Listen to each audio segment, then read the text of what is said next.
Assalamualaikum warahmatullahi wabarakatuh.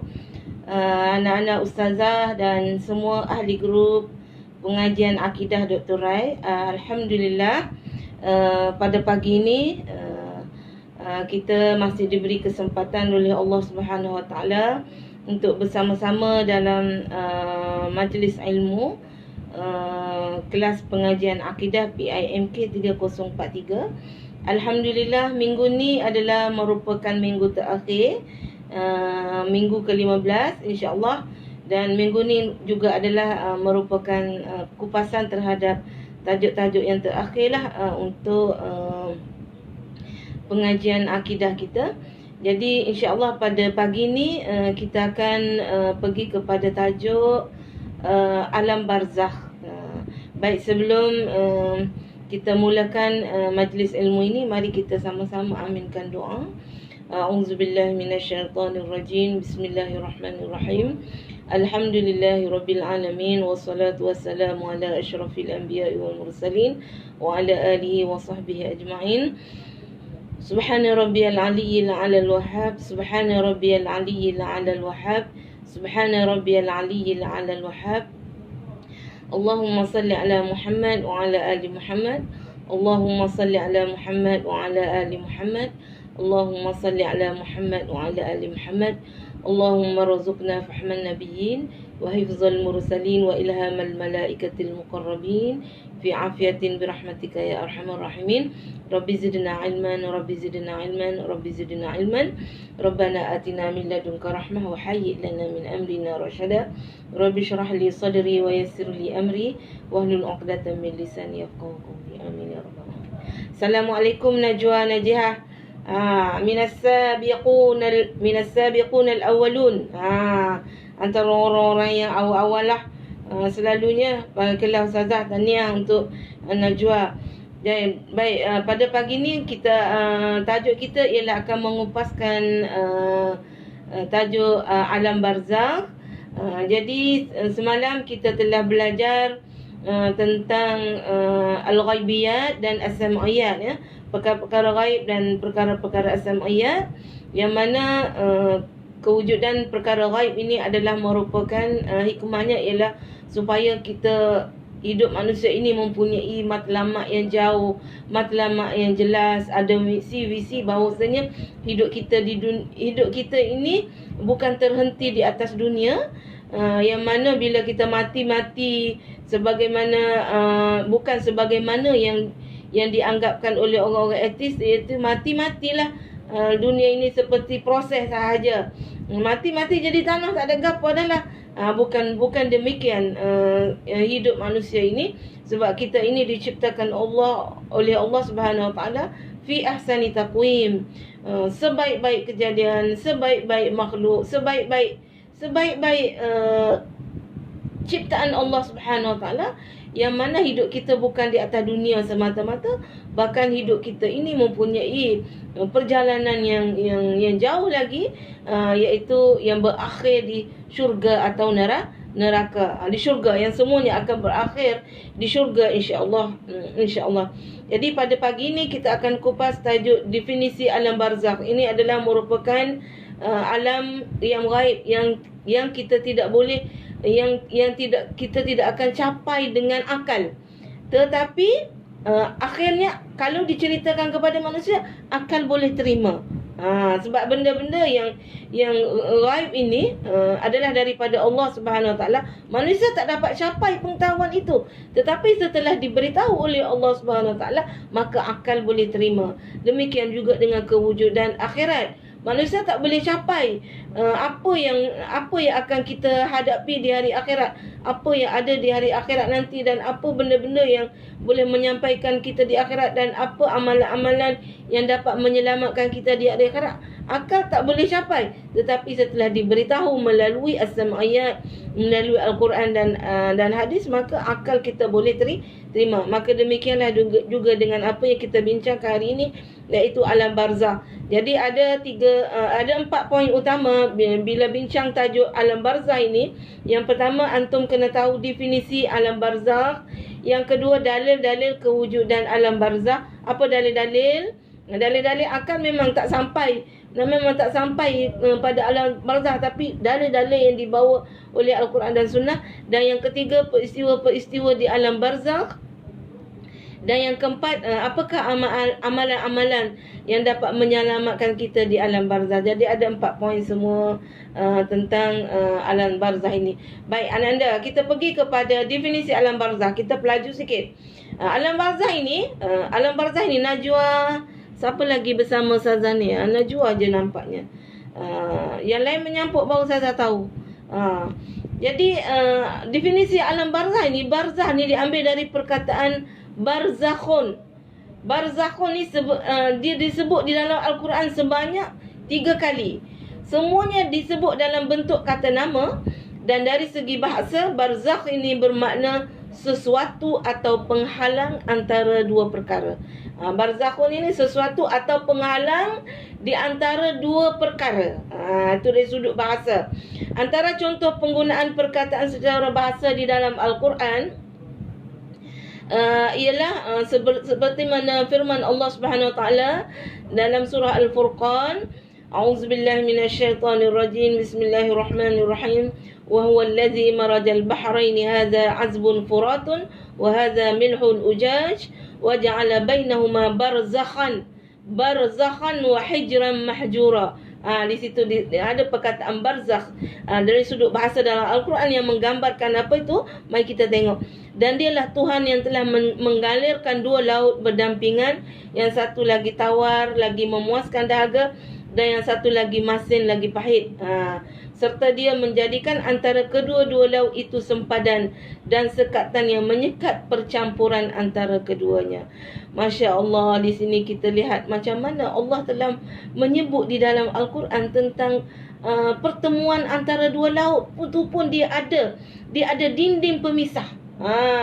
Kan kata lihat pertemuan, kalau yang kita baca dalam keajaiban alam, di mana laut Mediterranean, laut Atlantik, dia ada pemisah di antara dua tu. Yang singkat je, yang masing-masing tidak menyentuh antara satu sama lain. Sebagaimana juga disebut di dalam kisah macam mana tempat pertemuan 2 laut yang disebutkan oleh Al-Quran pada kisah Nabi Musa. Kisah Nabi Musa, macam mana disebut dia nak berjumpa dengan Khidir itu di tempat pertemuan antara 2 laut. Masya Allah, mukjizat Al-Quran ni penuh dengan kebenaran. Ya, akhirnya memang ditemui bahawasanya laut-laut ini yang ada pemisah antara satu sama lain. Baik, itu barzakhun dari sudut bahasa. Terima kasih Ustazah Cik Ma, Masya Allah, peminat setia, penonton setia kelas akidah. Semoga Ustazah Cik Ma, Ustazah Mariati menjadi seorang ustazah yang hebat. Dia merendahkan diri, dia mendengar Ustazah Cik Ma ni. Jadi maksudnya dia sangat tawaduk. Dia juga bersama-sama dengan anak-anak murid ustazah yang lain, mendengar kawan-kawan dia bercakap, memberi apa-apa yang dapat memberi manfaat. Baik, terima kasih. Rasa terharu dengan Ustazah Mariati. Baik, itu definisi barzakh. Apa dia tadi, Najwa? Iaitu penghalang di antara dua perkara.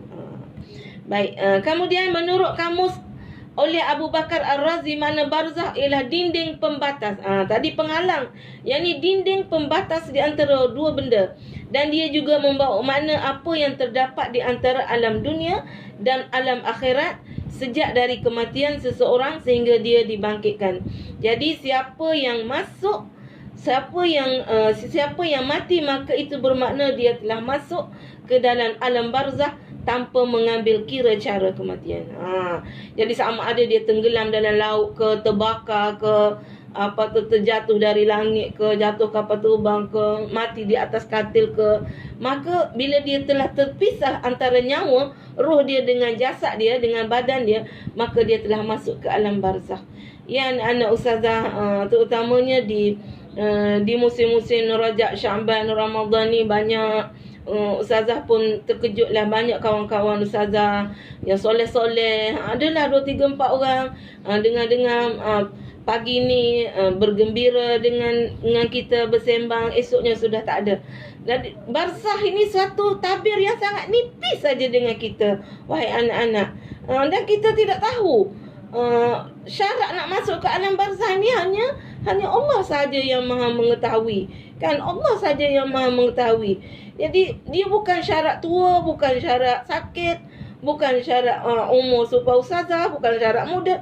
Dia bila saja telah sampai waktu dia, Allah ambil. Jadi apa tugas kita? Tugas kita ialah sentiasa bersedia dan berdoa. Sentiasa berdoa supaya kita ini mendapat husnul khatimah. Dan bila kita telah terpisah antara roh dan jasad, maka kita akan pergi ke alam barzakh. Baik.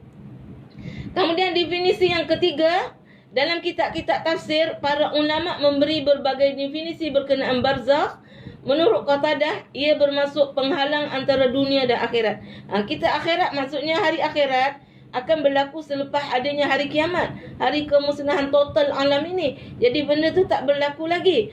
Dan dunia pun masih ada. Jadi antara penghalang antara dunia dan akhirat, maka itu dinamakan alam barzakh. Muhammad bin Ka'ab pula mentakrifkannya sebagai sesuatu antara dunia dan akhirat.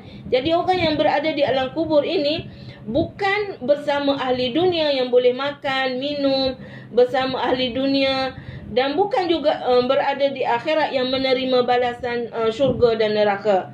Abu Sakhr mengatakan barzakh adalah kubur, alam kubur. Barzakh adalah alam kubur, bukan di dunia, bukan di akhirat. Mereka menetap di dalamnya sehingga hari dibangkitkan. Bagi Ad-Dahhak, ia adalah satu tempoh antara kematian dan hari dibangkitkan. Berbeza dengan Mujahid, beliau memberi definisi Al-Barzakh sebagai penghalang untuk mereka yang orang-orang mati untuk kembali ke dunia. Dia jadi penghalang lah. Duduk macam berapa lama masa alam barzakh ini, maka hanya Allah sahaja yang tahu. Tetapi lama masa, panjang pendek yang dirasakan oleh penghuni alam barzakh ini ialah bergantung kepada amalan di dunia. Kalau dia mempunyai amalan yang baik, maka rasa sekejap je. Tapi kalau dia mempunyai amalan yang buruk, maka rasanya sangat lama. Contoh, benda ni pun boleh make sense, boleh diterima oleh akal pula lepas tu. Contoh, kalau kita dalam keadaan yang cemas, nak buat kau nak apa, kita rasa perjalanan masa itu terlalu lama. Tapi bila kita dalam keadaan seronok, gembira, masa itu sekejap saja. Itu boleh diterima oleh akal bagaimana masa itu adalah relatif di hari akhirat nanti. Seumpama kalau kita tidur alam barzakh ni, kalau kita tidur, ada kita tidur, kita rasa sekejapnya aku tidur, padahal kita tidur lama dah. Jadi masa-masa ini relatif, adalah sesuatu yang relatif. Panjang pendek ni bergantung kepada amalan kita di sisi Allah Subhanahu Wa Taala, sebab Allah lah yang menciptakan masa. Baik, kita pergi kepada cara bagaimana manusia nak sampai ke alam barzakh. Jadi semua akan pergi ke alam barzakh. Tak payah duk kelentong, tak sampailah. Tak payah nak kata apa, semua kita akan sampai ke alam barzakh. Sama ada kita nak ke kita tak nak, kita akan sampai ke alam barzakh ini. Sebagaimana firman Allah Subhanahu Wa Taala, Bismillahirrahmanirrahim, Aynama takunu yudrikumul maut walau kuntum fi burujin musyayyadah. Di mana saja kamu berada, maut akan mendapatkan kamu bila sampai ajal. Kan kita pernah dengar cerita macam mana kisah orang yang nak lari daripada mati. Dia tak dapat lari. Tapi saya ceritakan kemudianlah bila ada kesempatan, ada kisah yang diriwayatkan dari Israiliyat, seorang lelaki tu dia nak lari daripada mati. Akhirnya bila sampai ke tempat tu, akhirnya maut telah mengambilnya. Dan tempat ajal kita ni pun, bila tempat macam mana masa pun, semuanya di dalam genggaman Allah Subhanahu Wa Taala. Kita nak mati di mana? Kalau kita ditentukan nak mati ke di suatu tempat, maka Allah akan cipta kita berhajat nak pergi ke tempat tersebut. Kemarin saya duk fikir macam mana Dr. Harundin Ken, macam mana dia tu mati di Amerika, sebab memang telah ditetapkan oleh Allah di Lauh Mahfuz. untuk dia mati di sana. Dia ni sakit jantung lama dah. Tetapi dia jadi Allah ciptakan dia macam berhajat untuk pergi berubat di sana, dan dia Allah ambil nyawa di sana. Sebab tempat mati bila semuanya adalah rahsia Allah Subhanahu Wa Taala. Kita ni sebab kita ni tanggungjawab kita ialah doa selalu. Kita doa benda-benda yang kita nak atas dunia. Berapa kali kita doa supaya kita selamat daripada azab kubur, supaya kita mati dalam keadaan husnul khatimah. Panjang pula Ustazah. Cara nak sampai ke alam barzah, matilah. Dan mati ni pasti. Tak ada siapa pun yang pernah hidup yang tak mati. Semua mati. Kullu nafsin za'iqatul maut. Setiap benda yang bernyawa pasti akan merasai mati. Dalil-dalil kewujudan alam barzah. Dalil-dalil kewujudan di alam barzah ni ada dalil akli dan juga ada dalil nakli. Dalil akli pun bila kita tahu tentang kewujudan alam barzah ni, dalil akli kita bila dia cerita kita boleh terima. Kita boleh terima, akal kita boleh terima, tapi kita nak sampai kepada situ tu melalui Quran dan hadis. Contohlah dia kata, sungguh banyak perkara yang tidak dapat disaksikan oleh mata kasar kita di dunia ini, tetapi kita yakini akan wujudnya. Dan bukan saja kewujudannya itu dapat dirasai oleh rohani, tapi juga dapat dirasai oleh jasmani. Sebagai contoh, berapa banyak orang yang tidur nyenyak atas hamparan, tidur nyenyak, dan di antara mereka ada yang merasai nikmat bila mimpi-mimpi yang indah-indah tu. Ketika bangunnya, jasadnya turut merasai nikmat. Contoh kalau kita mimpi yang best-best, yang best-best, kita mimpi jumpa orang yang kita rindu, bangun tu seronoknya kita dapat rasa nikmat oleh jasad kita. Demikian juga roh ketika mimpi yang buruk-buruk. Bila mimpi yang buruk-buruk dikejar oleh ular, kau bangun tu, penat rasa sakit, rasa berat. Jadi itu di tempat tidur yang masing-masing ada suami, ada kawan, ada sebelah, tapi tak tahu apa yang kita rasa. Demikianlah juga di alam barzah. Itu dalil-dalil yang simple nak menunjukkan bahawasanya alam barzah ini kewujudan dia itu juga boleh diterima oleh akal. Jika perkara seperti ini tidak dapat kita ingkari, dapat ingkar tak? Tak dapat ingkar kan? Benda-benda berlaku. Kalau mimpi indah tu kita rasa seronok, mimpi yang buruk-buruk tu kita rasa sakit. Semua tu benda tu dirasai oleh manusia. Jika perkara seperti ini tidak dapat kita ingkari hakikat kewujudannya, maka demikianlah juga dengan alam barzah. Malah kejadian di alam barzah akan lebih hebat lagi. Malaikat Jibril alaihissalam yang turun membawa wahyu kepada baginda dalam bentuk seorang lelaki. Baginda sallallahu alaihi wasallam dapat melihatnya dan mendengar ucapan dia, sedangkan para sahabat yang berada di sekeliling Nabi sallallahu alaihi wasallam tidak dapat melihat dan mendengarnya. Para jin bercakap dengan sesama mereka dengan suara yang lantang. Mereka berada di tengah-tengah umat manusia, tetapi kita juga tidak dapat mendengar pertuturan mereka. Itu dalil kewujudan alam barzakh berdasarkan bukti panca indera dan jasmani itu. Dan dalil yang paling utama, maka tidak adalah sebab benda-benda ini paling ghaib, tidak ada jalan melainkan dalil utama ialah daripada Al-Quran dan As-Sunnah. Maka dalil utamanya Nabi sebut, dalil utamanya firman Allah Subhanahu wa taala, la a'udzubillahi minasyaitonirrajim, bismillahirrahmanirrahim, surah Al-Mu'minun ayat 100, la'alli a'malu salihan fima taraktu kalla innaha kalimatun wa qailuha wa min waraihim barzakhun ila yaumi yub'asun. Supaya aku mengerjakan amal-amal yang soleh dalam perkara yang telah aku tinggalkan. Tidak masa akan dapat. Sesungguhnya itu hanyalah kata-kata yang dia sahaja yang mengatakannya, sedang di hadapan mereka adalah alam barzakh yang mereka tinggal tetap di hadapannya. Jadi bila kita mati, Allah menyebut macam mana keadaan manusia bila telah mati. Kita tak tahu lagi, tapi Allah dah bagi tahu. Allah dah bagi tahu supaya kita tak jadi seperti sedemikian rupa.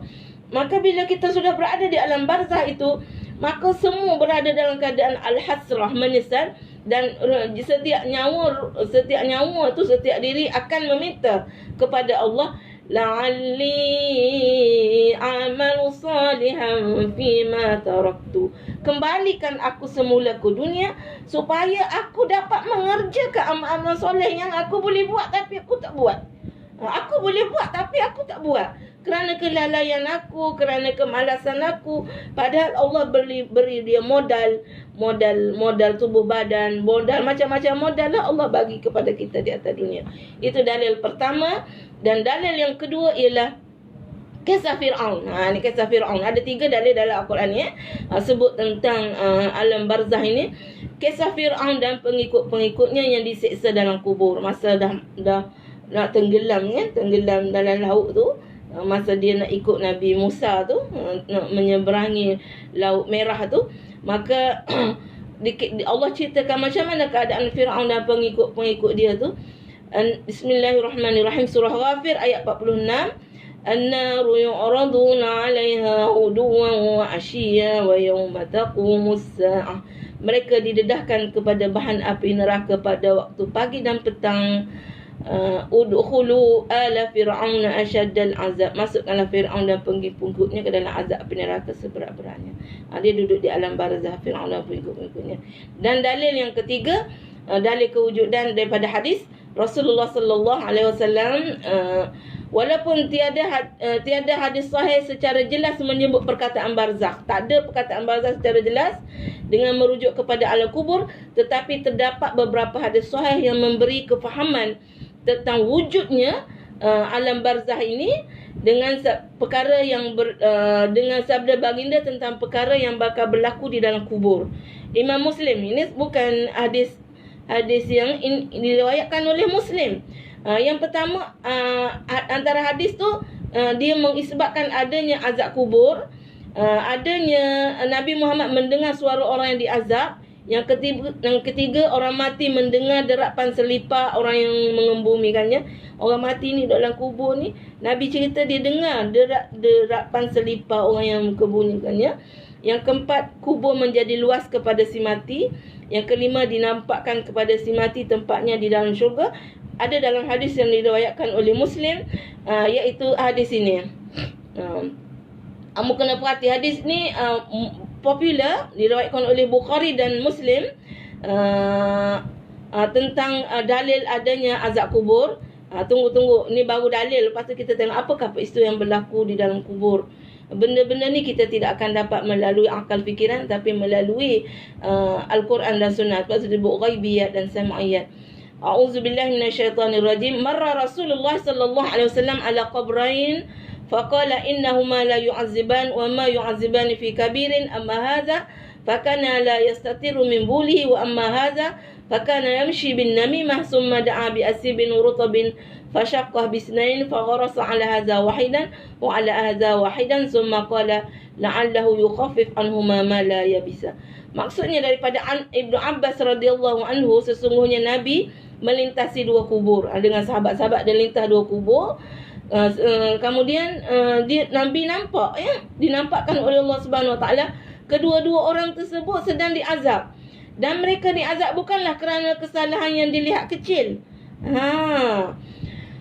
Bukanlah kesalahan yang dilihat kecil. Seorang daripada mereka itu tidak membersihkan dengan betul kemaluannya semasa buang air kecil. Dan seorang lagi gemar mengadu domba dan menyebabkan perbalahan antara keduanya. Kita nampak simple benda ni, tapi bukan simple ya anak-anak ustazah, iaitu kebersihan diri ketika kita nak menghadap Allah Subhanahu Wa Taala. Kebersihan diri dalam setiap masa. Selain daripada nak lawan-lawan penyakit COVID dah apa semua, memang dituntut untuk jaga kebersihan diri. Tapi kebersihan diri supaya masa kita nak solat tu, kita kena jaga. Sama ada lelaki ataupun perempuan. Kita nak semayang tu, kita kena molek-molek sekali tu. Kita kena pergi bersihkan kemaluan kita tu. Sebab kita nak menghadap Allah Subhanahu Wa Taala. Kalau tak bersih, solat kita tidak diterima. Nampak kecil, tapi sebenarnya efek dia besar. Sebab kita nak semayang, nak menghadap Allah. Kalau semayang tak terima, macam mana? Sebab tu yang lelaki ke yang perempuan, bila kita nak semayang, kita betul-betul bersihkan diri.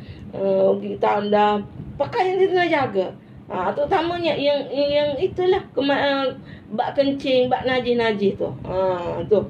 Tu boleh diazab dalam kubur. Sebab apa diazab? Sebab semaya tak sah lah.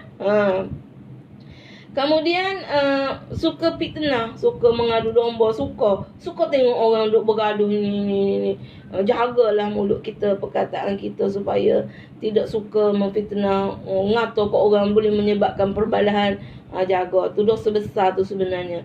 Lalu baginda pun ambil pelepah kurma yang basah lagi.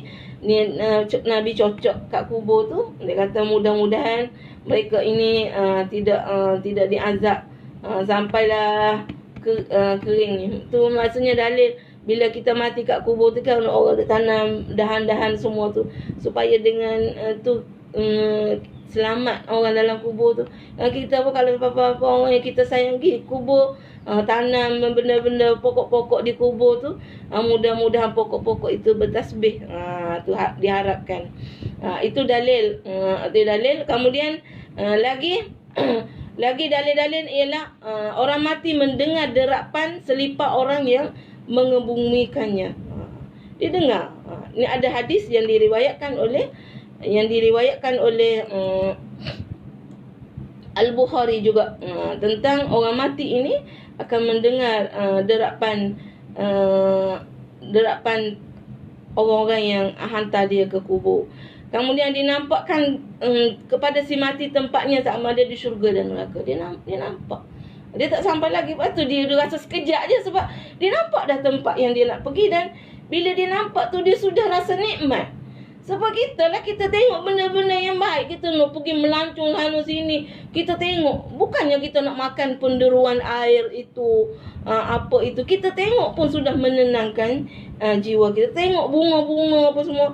Jadi orang di dalam kubur itu dia duk tengok. Dia duk tengok siang malam tempat dia di dalam syurga tu. Dia rasa cepatlah. Itu habis. Yang pertama definisi dah. Yang kedua dalil adanya alam barzah dalam Quran dan hadis. Yang ketiga, apakah peristiwa-peristiwa yang akan dialami oleh manusia di alam barzah? Apa yang akan berlaku kepada kita di alam kubur nanti? Ini kita tak akan dapat melalui Al-Quran dan hadis. Macam orang Cina tu, orang Buddha tu duk bakar duit neraka lah apa-apa untuk kononnya untuk muayyad, sebab tak ada panduan bahawasanya nak menyelamatkan orang ni bukan begitu caranya. Dan apa yang akan berlaku ialah soalan mungkar dan nakir. Yang pertama, soalan mungkar dan nakir. Apabila mayat selesai dikebumikan, Allah mengutuskan dua malaikat mungkar dan nakir dalam bentuk dan rupa yang sangat menakutkan dan menggerungkan. Itu maka kita akan disoal oleh mungkar dan nakir tentang siapa Tuhan kamu, ma rabbuka, siapa agama yang menjadi peganganmu. Dan bagi cerita juga tentang seorang lelaki yang bernama Muhammad. Jadi kita kena berlatih jawab dalam ni tu.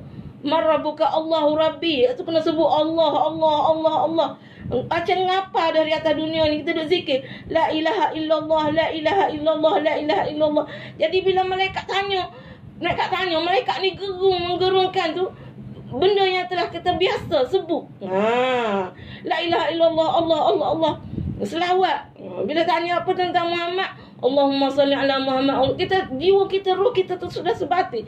Jadi kita boleh jawab dengan malaikat. Lepas tu sekejap je lah malaikat muka dan nakir mari tanya kita. Patut agama yang menjadi pegangan kita. Kena semuanya sebut raditu billahi rabba bil islami dina abi Muhammadin nabiyyan wa rasulah. Tu kena sebut tu.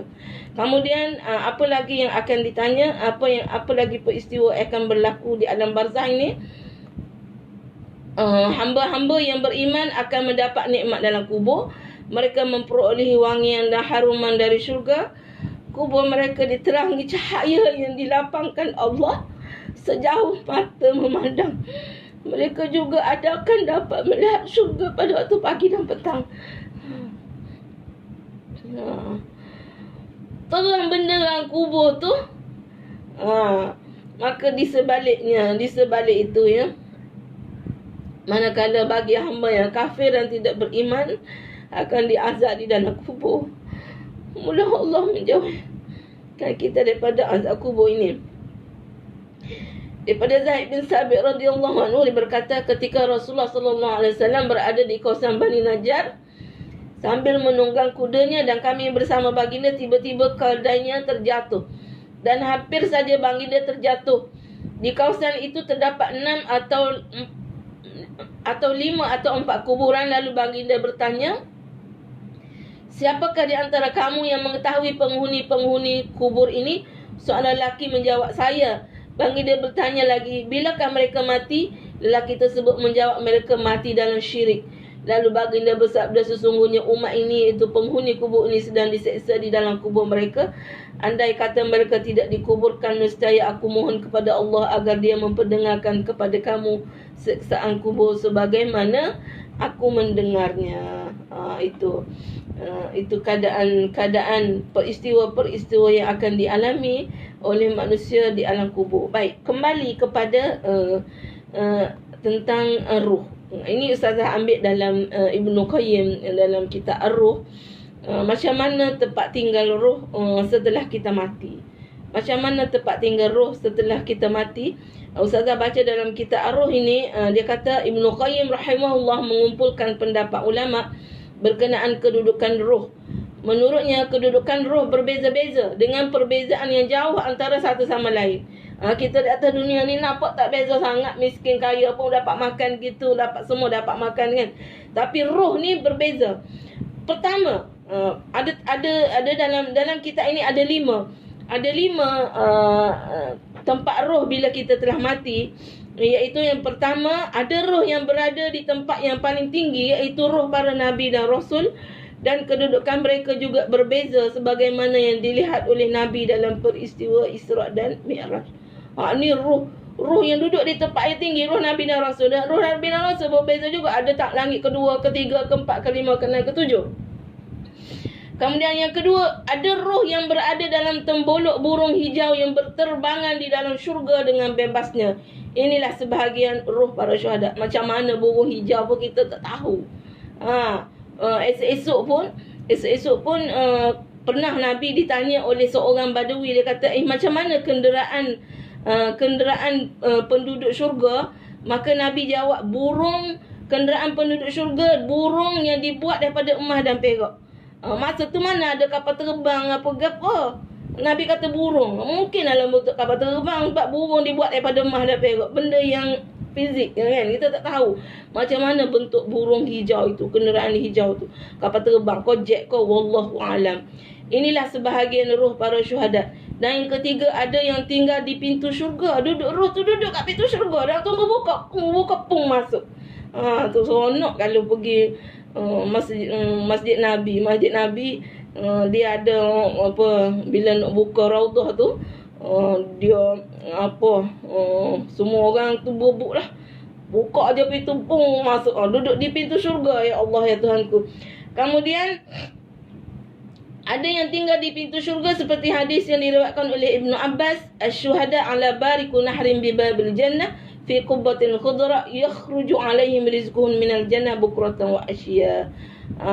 Itu yang ketiga. Yang keempat, ada roh yang ditahan di bumi, tidak diangkat ke langit yang tinggi. Ia tidak akan bersama dengan roh yang tinggi. Duduk sekat atas dunia, tak boleh pergi.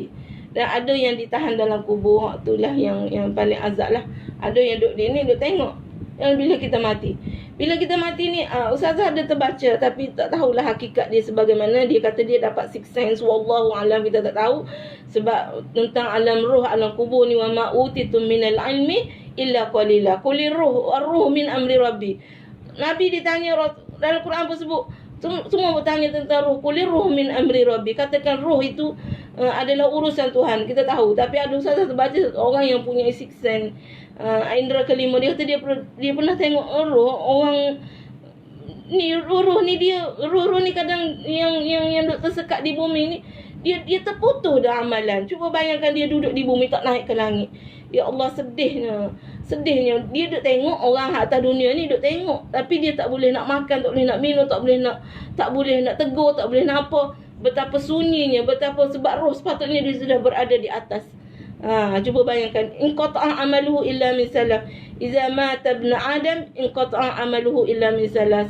Apabila telah mati anak Adam maka terputus. Maksudnya roh ni bila dah diambil terputus dah, tak boleh lagi dah ke masa depan. Kita yang hidup ni boleh pergi lagi, boleh esok lusa.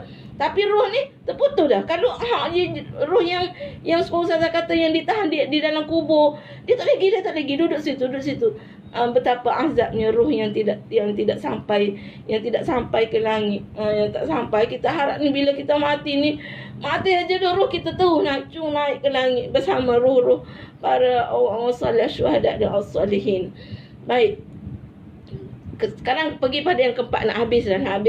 Sabar anak-anak ustazah. Apa yang keempat, poin yang keempat, apakah amalan yang dapat menyelamatkan kita daripada azab kubur ni? Ini anak-anak ustazah, Rasulullah sallallahu alaihi wasallam bagi hadis kita pendek dan ringkas tetapi mengandungi pengertian yang sangat mendalam. Apa itu amalan yang dapat membebaskan kita daripada azab kubur supaya roh kita ini terus naik ke langit? Tak nak dah hak benda dunia ni, kita nak pergi dah lancar. Seperti kita nak pergi sesuatu tempat tu, kita tak mau dah transit di mana-mana yang susah, kita nak terus. A'udzubillahi minasyaitonirrajim. Bismillahirrahmanirrahim. Idza matal insan inqata'a amaluhu illa min salasin sadaqatan jariyatan aw ilmun yantafa'u bihi aw waladun salih yad'u lahu. Apabila mati anak Adam, putus roh kita lagi ke depan dah. Kalau roh jahat pun dia tak buat hak benda dia ulang benda yang dah lepas. Kecuali 3 benda. Sedekahun jariah, sedekah jariah yang kita tinggal. Apakah sedekah jariah yang berpanjangan yang kita boleh tinggalkan? Jadi di sini mengandungi satu seruan Rasulullah SAW supaya kita jadi kaya. Kalau kita tak mau jadi orang alim pun kena jadi orang kaya. Niat ni sekarang ni nak jadi orang kaya, supaya kita boleh sedekah, boleh tinggal benda-benda yang memanfaatkan untuk orang, bagi makan orang, bagi minum orang, buat sekolah, buat sekolah tahfiz, buat masjid, buat rumah anak yatim, buat rumah orang tua, sedekah. Kita tak boleh buat sebuah kita bagi di rumah. Kena jadi orang kaya. Syarat kita nak bagi nak jadi orang kaya lah. Niat dalam hati nak jadi orang kaya. Yang kedua, kalau tak boleh jadi orang kaya, sebab jarang payah juga kita nak jadi orang kaya, kita rasa kena ilmu yang dapat, kena jadi orang yang berilmu. Kena ngajar orang. Kembali normal dah ustazah. Kena jadi orang yang berilmu, kena menuntut ilmu yang bersungguh-sungguh. Kalau tak ada yang tu, awaladun yang soleh yad'u lahu. Kena kahwin dapat anak, didik anak sebaik-baik yang mungkin jadi anak yang soleh. Dan kita ni sebagai anak yang soleh, kalau mak ayah kita telah pergi, maka tanggungjawab kita sekarang ini ialah sentiasa berdoa kepada dia. Doa kepada dia setiap hari, kepada ayah. Dan warid daripada hadis Rasulullah SAW, apa yang kita doakan ini sampai kepada orang yang kita doakan dia. Jadi saya nak pesan, Ustazah pun baru pesan kat anak-anak Ustazah, kalau kita baca Quran pun kita niat kepada mak dan ayah kita. Macam mana kita nak baca Yasin ke, baca apa-apa Quran, kita sebut macam ni. Macam kita nak baca Yasin lah ke dalam majlis Yasin. Bismillahirrahmanirrahim. Nak baca Yasin kan? Baca Yasin setiap pagi tu Yasin atau Fatihah. Niat pada mak ayah kita. Ila hadratin Nabi Muhammad sallallahu alaihi wasallam. Tu kena pada Nabi dulu. Ila hadratin Nabi Muhammad sallallahu alaihi wasallam wa ila ruhi jasadi, roh jasad aku. Wa ila arwahil mu'minin wal mu'minat, pada roh orang mukmin dan mukminat semua, khususan istimewa. Ila ruhi almarhum, siapa? Kalau mak ustazah, almarhumah Saudah binti Aminah. Saudah tu nama mak ustazah. Lepas tu binti dia, bila kita mati dibintikan bukan kepada ayah dah, kepada mak. Saudah binti Aminah. Kalau ayah ustazah Zakaria bin Sofiyah, Allahumma ighfir lahumma warhamhumma wasi' madkhalhumma wa adkhilhumul jannah ma'al abrar. Setiap pagi kena baca Yasin ke, baca Fatihah ke, niat pada Nabi, pada orang mukmin, roh jasad kita, orang mukmin mukminat, khusus untuk ibu dan ayah kita ataupun orang-orang yang kita kasihi. Maka sekadar itu sahajalah ya tajuk alam barzah ini pada pagi ini. Ustazah mohon maaf jika ada salah silap apa yang Ustazah bagi ilmu pada pagi ini. Semoga memberi faedah untuk diri Ustazah dan diri anak-anak sekalian. Tentang alam barzah ni benda yang kita tidak capai. Kita tak macam kita nak dapat dia macam kita cari duit atas dunia, tapi kita dapat macam daripada Al-Quran dan hadis Rasulullah sallallahu alaihi wasallam. Terima kasih anda semua. Terima kasih Ustazah Mariati. Aku qauli hadza astaghfirullahal azim li wa lakum. Assalamualaikum warahmatullahi wabarakatuh.